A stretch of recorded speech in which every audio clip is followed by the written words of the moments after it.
નમસ્કાર મિત્રો, સ્વાગત છે તમારો વિડીયોમાં। તમે જોઈ રહ્યા છો દેશ, દુનિયા અને ગુજરાતના તાજા સમાચાર।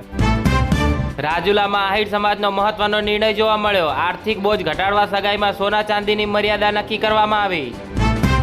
સોના ચાંદીના ભાવમાં તીવ્ર ઉછાળો જોવા મળ્યો। સોનું 1300 અને ચાંદી 2460 વધીને રેકોર્ડ સ્તરે પહોંચી ગયું।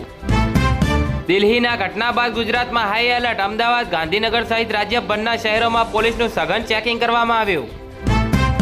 દિલ્હી બાદ કાઠમંડુ એરપોર્ટમાં ટેકનિકલ ખામી સર્જાઈ। સાંજે 5:30 વાગ્યાથી ફ્લાઇટ્સ બંધ। 100 ઇન્ટરનેશનલ અને 250 ડોમેસ્ટિક ફ્લાઇટ્સ પ્રભાવિત થયા। HCL ફાઉન્ડર નાદર ફરી ભારતના સૌથી મોટા દાનવીર બન્યા। દરરોજ 7.4 કરોડનું દાન કર્યું। અંબાણી બીજા નંબર પર। મહિલાઓમાં રોહિણી નિલેકણી ટોપ પર। ગોદડા સ્વેટર કાઢીને રાખો। અમદાવાદમાં છેલ્લા દસકાનો રેકોર્ડ તૂટ્યો। નવેમ્બરની સૌથી ઠંડીની શરૂઆત થઈ ગઈ। ગુજરાતના પૂરગ્રસ્ત ખેડૂતો માટે ગુજરાત સરકારે કરી મોટી જાહેરાત। પિયત બિન પિયત સહાય માટે કર્યો ખુલાસો। ગુજરાત ATSએ ઝડપેલા આતંકીઓની પૂછપરછમાં મોટો ખુલાસો। જાણો શું છે આતંકીઓનું અમદાવાદ અને પાક હેન્ડલર કનેક્શન। BCAની AGMમાં હોબાળો જોવા મળ્યો। સત્યમેવ જયતે ટીમના સત્તાપક્ષ સામે વહીવટમાં ગેરરીતિ અને ભ્રષ્ટાચાર આક્ષેપ જોવા મળ્યો। વલસાડ SOGની સફળતા જોવા મળી। વાપીમાંથી ગેરકાયદે બાંગ્લાદેશી નાગરિકોને ઝડપી પાડ્યો। નસવાડી જબુગામ હાઈવે પર વિકાસના નામે હાલાકી જોવા મળી। આડેધડ વૃક્ષો કપાતા કલાકો સુધી ટ્રાફિક જામ। અધિકારીઓ ગુમ થઈ ગયા। દિલ્હી બ્લાસ્ટના પડઘા જોવા મળ્યા। સમગ્ર ગુજરાત હાઈ એલર્ટ પર। રાજ્યભરમાં ઠેર ઠેર નાકાબંધી અને સઘન ચેકિંગ કરવામાં આવી। વડોદરાના ફાજલપુર નજીક દારૂની 2502 બોટલ સાથે રજીસ્ટ્રેશન વગરનો ટેમ્પો પકડાયો।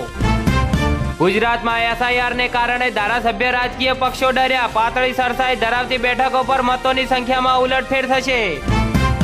મગફળીનો મબલક પાક અને માગ પણ ઓછી છતાં સિંગતેલનો ડબ્બો 2500 ને પાર થઈ ગયો। ગુજરાત સરકારે સ્કૂલોના વિદ્યાર્થીઓને માર્ગદર્શન આપવા માટેની કરિયર કોર્નર યોજના બંધ કરી દીધી। અમરેલીમાં ગમખ્વાર અકસ્માત જોવા મળ્યો। બાઇક અને બોલેરો પિકઅપ વચ્ચે ટક્કર। એકનું મોત, 2 ઇજાગ્રસ્ત થઈ ગયા। ગુજરાતમાં ઠંડુગાર જોવા મળ્યું। દાહોદ 11.6 ડિગ્રી સાથે રાજ્યનું સૌથી ઠંડુ શહેર। અમદાવાદમાં પારો 15 ડિગ્રીએ સ્થિર જોવા મળ્યો। અમદાવાદમાં શરમજનક ઘટના જોવા મળી। ડિલિવરી બોયે 13 વર્ષીય સગીરાને ફસાવી આચર્યું દુષ્કર્મ। આરોપીની ધરપકડ થઈ। ગુજરાત રાજ્ય યોગ બોર્ડ દ્વારા જામનગરમાં દરરોજ 2 સ્થળો પર 30 દિવસ સુધી મેદ સ્વીતા મુક્તિ કેમ્પનું આયોજન જોવા મળ્યું। જામનગરના સ્વામિનારાયણ રેસિડેન્સી વિસ્તારના યુવાનને પોલીસના બાતમીદાર સમજી 2 શખ્સોએ હુમલો કરી હાથ પગ ભાગી નાખ્યા।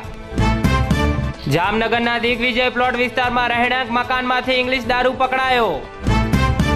કાલાવડના કાશ્મીરપરા વિસ્તારમાંથી 4 શખ્સો ગંજીપાના વડે જુગાર રમતા પકડાયા। સરોવડા ગામમાં 2 સિંહ ઘૂસ્યા। CCTVમાં જોવા મળ્યું। રહેણાંક વિસ્તારોમાં રાત્રિના સિંહના આંટાફેરાથી ગ્રામજનોમાં ફફડાટ જોવા મળ્યો। જમીનનો સોદો કેન્સલ કર્યા બાદ પણ ત્રાસ આપતા જમીન માલિકનો આપઘાત જોવા મળ્યો।